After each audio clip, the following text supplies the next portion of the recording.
What's up, everyone? Jordan Bates here. I'm coming to you from sunny Costa Rica, feeling grateful to be back in this beautiful country with its beautiful nature. And today I wanted to make a quick video on why getting emotionally triggered, is actually a beautiful gift and opportunity.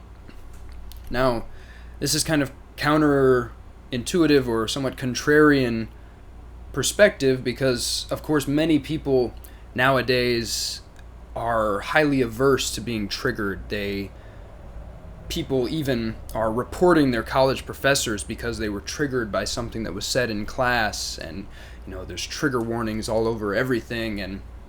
And I'm not saying that there's never a place for a disclaimer about triggering content if something is really graphic, but on the whole, I think a segment of our culture has shifted much too far into this kind of protective, safe space, don't ever trigger me, I'm a fragile being type of place, which ultimately is not at all, in my opinion, the way to become resilient and strong and courageous and actually heal yourself of the things that are unresolved, the deep wounds within you that are actually being triggered when you get triggered.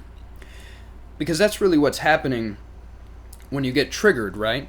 Someone is saying something, and something that they say, like something catches in you. You feel yourself like, something hooks. You feel yourself getting pulled into a different type of state than you were in, and it's triggering some kind of usually repressed wound or emotion, or your pain body.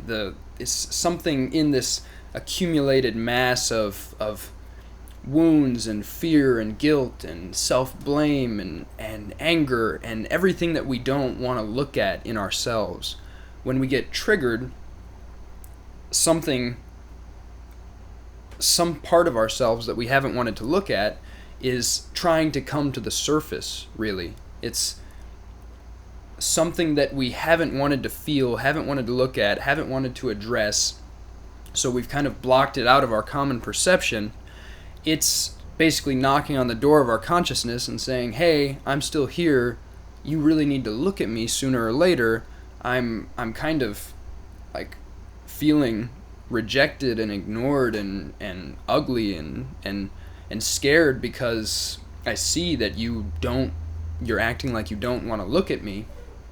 And really, so what happens when we do actually look at this stuff, when we get triggered, if we allow the stuff that we haven't wanted to look at, if we allow the anger and the guilt and the shame and the fear and the self-hatred and whatever it is that scares us that we don't want to look at, if we allow that to come to the surface and we actually hold a space for ourselves, it can help if you've practiced in meditation, kind of stepping back from the mind and realizing you're not your thoughts, you're not your feelings, you're not your emotions, you are the space in which all of these things are arising and falling away.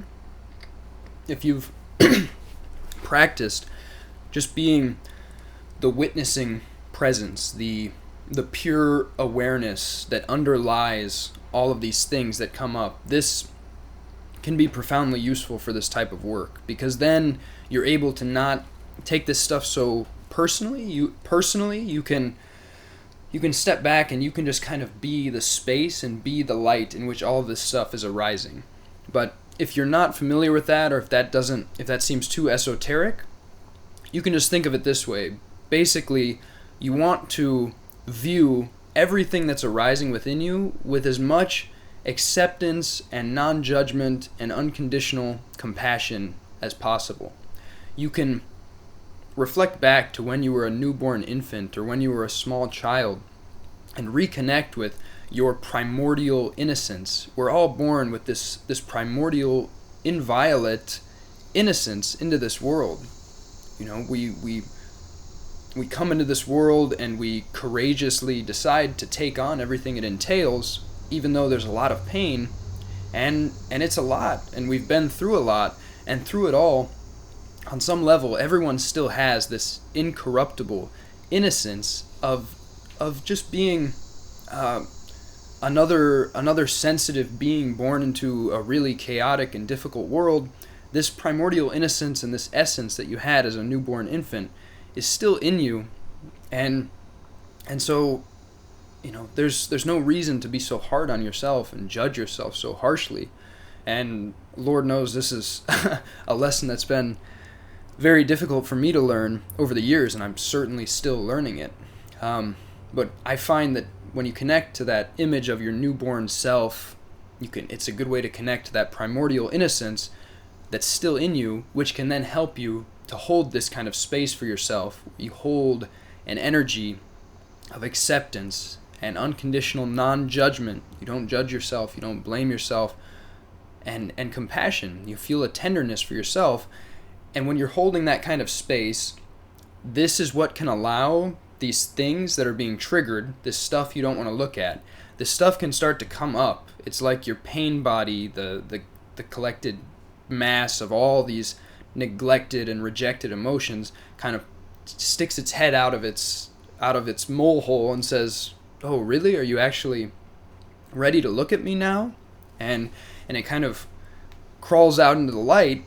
And if you're able to hold a space and an energy in which that can come out, then it can actually come into the light, and you can see and feel those things that you never allowed yourself to feel. You can feel the fear and the pain and the self-blame and self-hatred and the anger and the rage and the jealousy and the loneliness and depression and anxiety and whatever it is.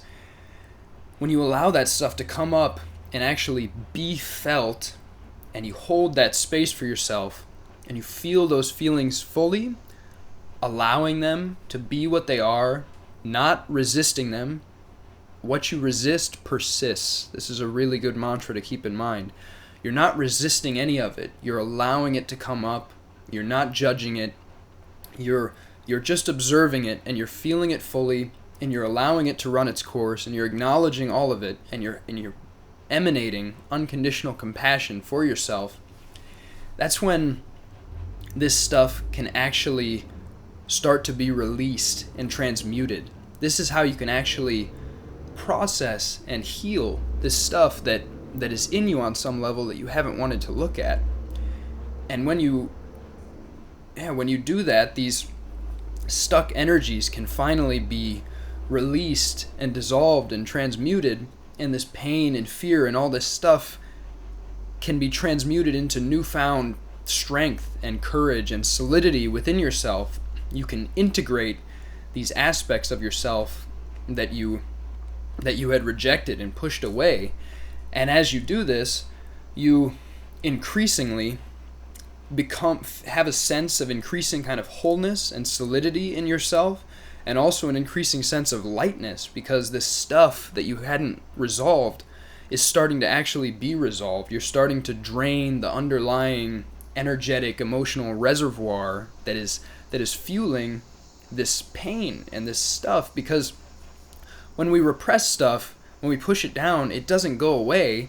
It's like locking our dirty laundry in a dark closet somewhere within ourselves. It doesn't go away. It just festers, and it starts to bubble and churn, and it gets worse and worse. And eventually, if you hold something back for too long, the energy just gets stronger and stronger, and it starts to corrode you from the inside, and it will find ways to express itself eventually.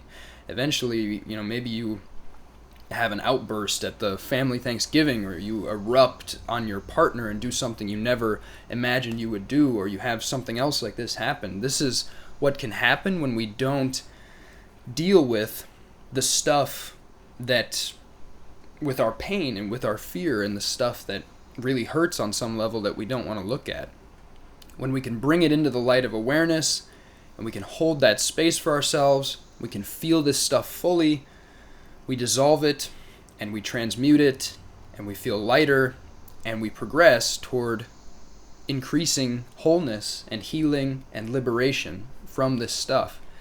And And that's a really beautiful process. It's a beautiful process. It's liberating. It's extremely liberating to feel this increasing lightness and to increasingly realize that that you are not all this stuff. You're not all these feelings and emotions and thoughts. You're not your story. You are the unconditionally loving and non-judgmental awareness, the underlying loving presence, the kind of field in which all of this stuff is occurring. And again, if that seems too esoteric, it's totally okay. If you would like to dive deeper into that idea, I highly recommend the book The Power of Now by Eckhart Tolle. He illuminates this with resounding clarity.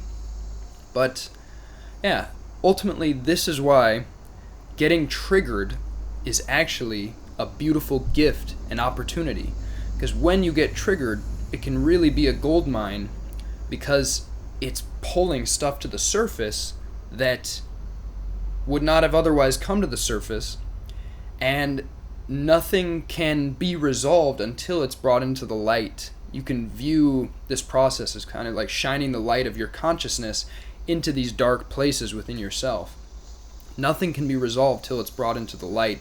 And so this is why getting triggered is ultimately a beautiful gift and opportunity if you choose to treat it that way, and you consciously hold a space for yourself and allow yourself to process the things that you didn't want to look at. And in this way, life itself is kind of like slow release ayahuasca. Ayahuasca's a powerful psychedelic plant medicine that basically brings tons of stuff to the surface to bring into the light of consciousness, and it helps you see it all with unconditional love and unconditional compassion, which resolves and releases so much, and then you feel much lighter afterwards.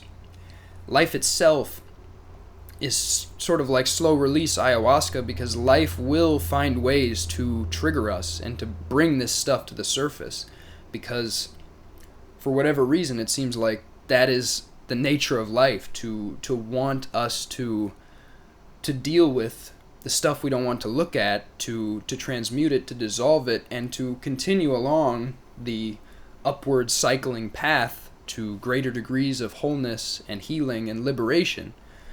So life's going to try to bring the stuff to the surface.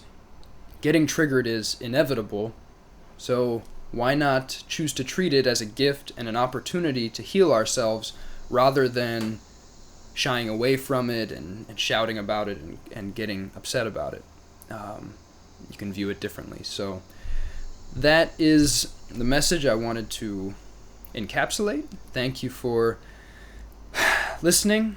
Thank you, Earth. Thank you, life. Thank you, nature. We are out here. We're keeping it moving, keeping it rolling. Keep doing your thing. Be you. Just be you. And realize that that is enough. You are beautiful just as you are, my friend. You're beautiful just as you are. There's nothing you need to do, nothing to prove. Simply be what you are, and let that be enough. Alright. I love you. Take care. See you next time.